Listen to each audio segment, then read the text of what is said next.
Rightio, so another car out, and this time a W205 C63 AMG S. So you all know, well, a lot of people know that I did a good stint at Mercedes, both in sales and management, and the AMG section of the brand is obviously a huge part of what I fell in love with, a huge part of, you know, why I actually didn't want to leave, to be truthful. And the C63, I'd probably say, is the biggest core of that, is the biggest core for me of what a lot of people associate with AMG. And what I mean by that is the A45 is a little bit newer to the AMG brand, the CLA45 the same, the C43, which is not a full AMG, and then obviously the E63, similar to the C, but it probably wasn't. In fact, I know for a fact there was probably 2 or 3 C63s made for every one E63, so it was, you know, it was the car, or is the car, that people quite significantly associate with that AMG logo and branding. The start of the C63 name and identity obviously came about in 2008, I believe, maybe late 07, in the form of the normal saloon with a 6.2 AMG engine, naturally aspirated, and it was an absolute masterpiece. Obviously went up against the likes of the E90 M3s, and it was very successful. It's a very, very iconic car. The sound, the feel, the performance was and is exceptional. Absolutely wonderful, wonderful car. And it really set a really, really firm foundation for, as I say, for the C63 identity, which sprouted off into other models later on down the line. So the C63 itself ran, as I say, from about 2008 to 2014 in that original generation W204 6.2 naturally aspirated. It had saloon at the start. It quickly went to an estate as well, and they did coupes slightly later on in the facelift, and they were, as I say, incredibly successful and really did firm up the identity of the car and all the other cars that sprouted off as a result. The A45, the CLA45. So this one was where in 2015 they moved over to the W205 in a saloon car to start with, and it was a 4-litre twin turbo, which was a bit of a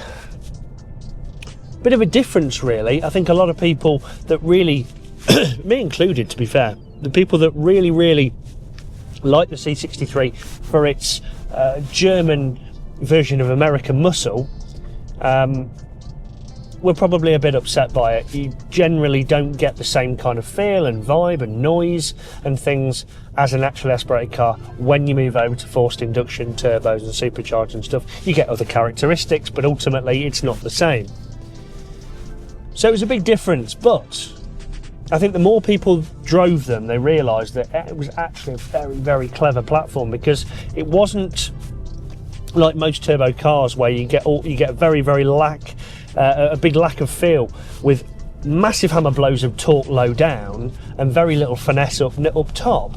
This was quite clever because they obviously put the twin turbo setups on top of the engine.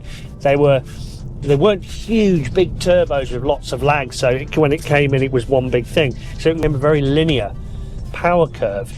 And whilst they were very torquey and the power did come in really nice and strongly, it wasn't enough to unsettle the car, and you get power right up to the top of the rev range, nearly 7,000.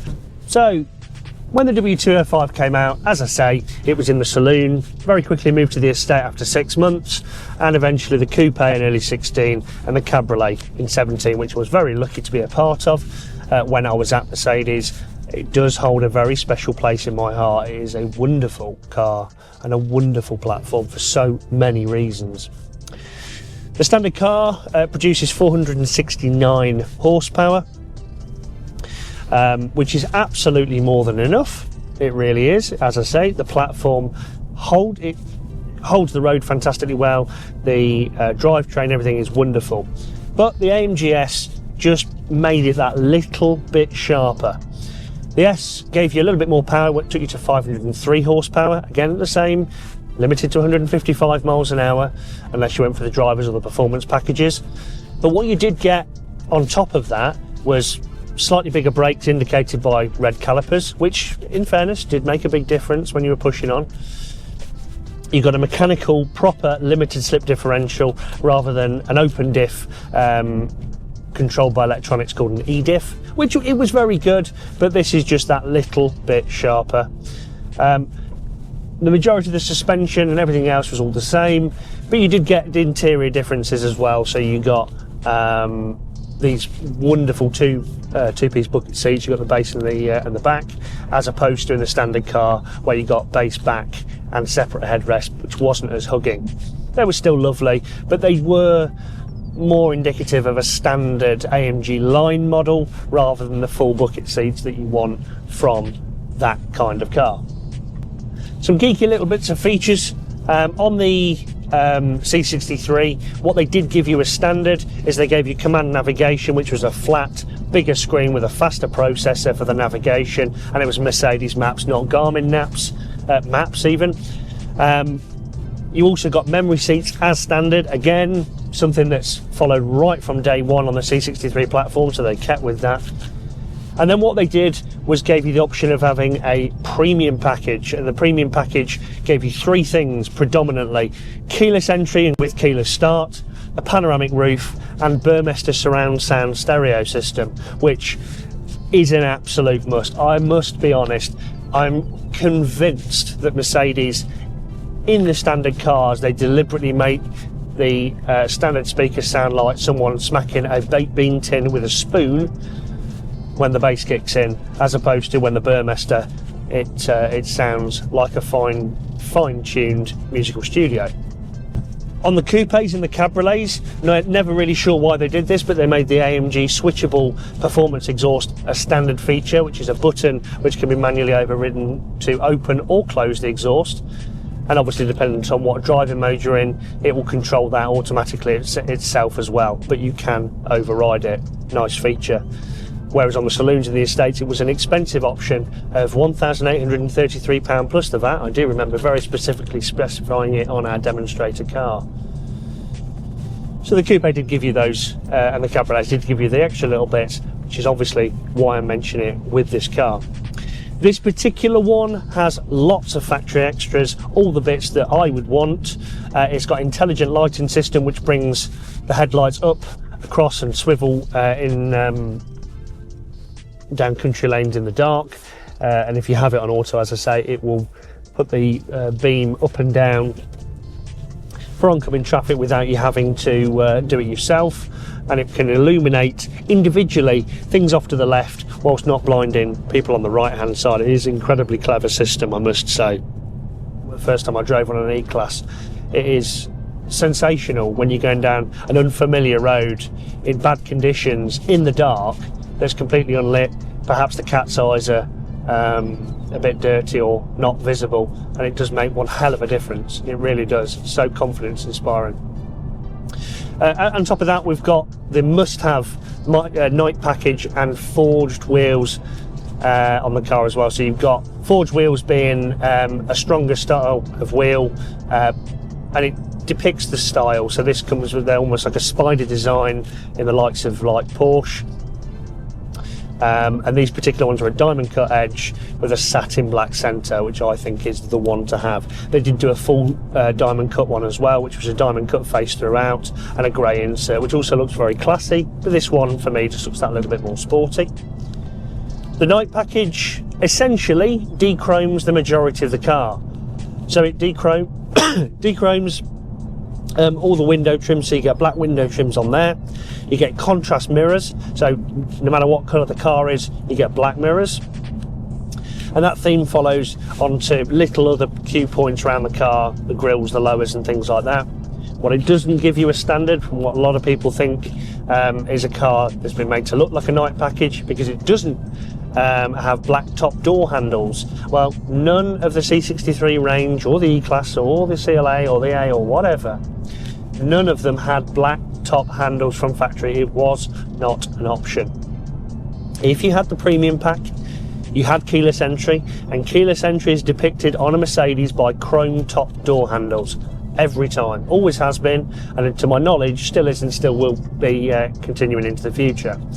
If you see some door handles that are wrapped black on top, if you see door handles that are black on top, they are wrapped or painted, not a factory option. A little bit of a tip for you there if you are looking for an original car when buying.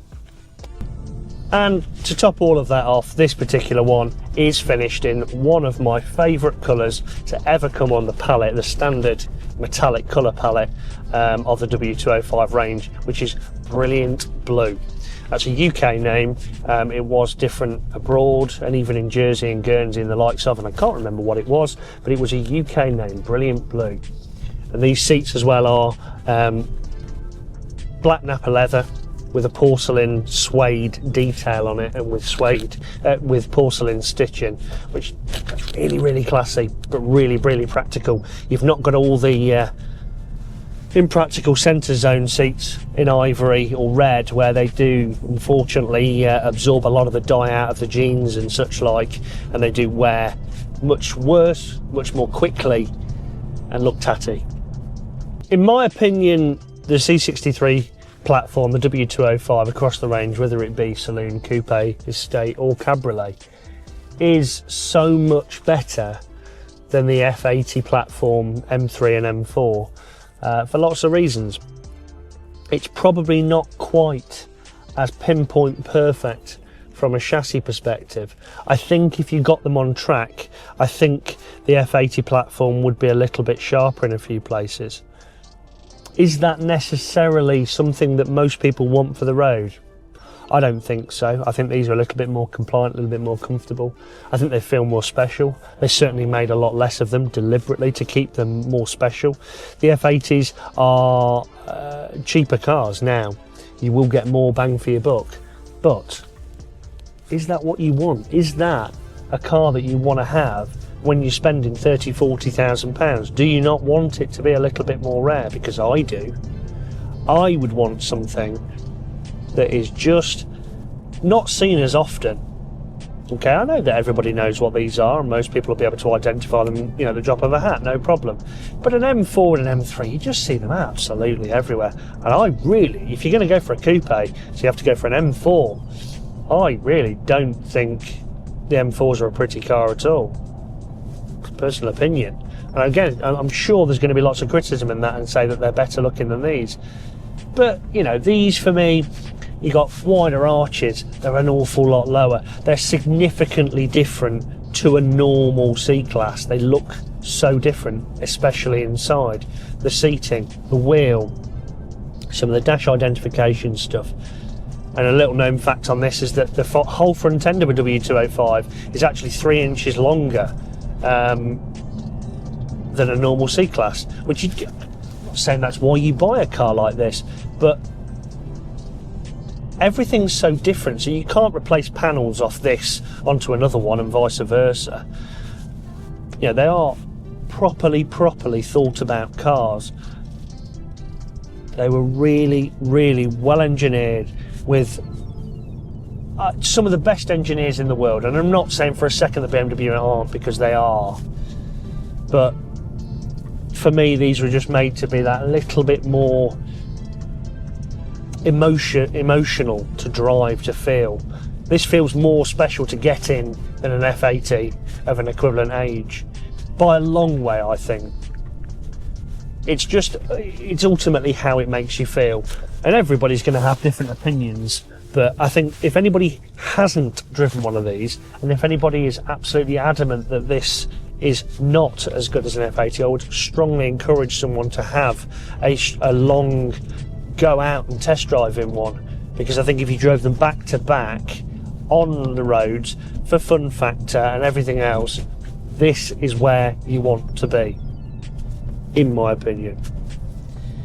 Let me know in your comments down below whether you think that that is just or just an opinion of mine, and whether it's well founded or not. So a substitute to an F80 platform, M3, M4 in the Mercedes range. Yes, you've got to spend a little bit more money to get a nice car, but it's an awful lot more unique, a lot more special. Yeah, it might not be quite as fast around the track, but look at it. Look how much more special that is. Me and Lewis are just talking, who's behind the camera, and he's a BMW man through and through, I'm sure he'll agree. But this is a prettier car. So much prettier. I think it's more aggressive as well. I think the options are more special. And like I say, in the video you're going to see a lot less of them on the road. Definitely the best place to put your money. Check it out.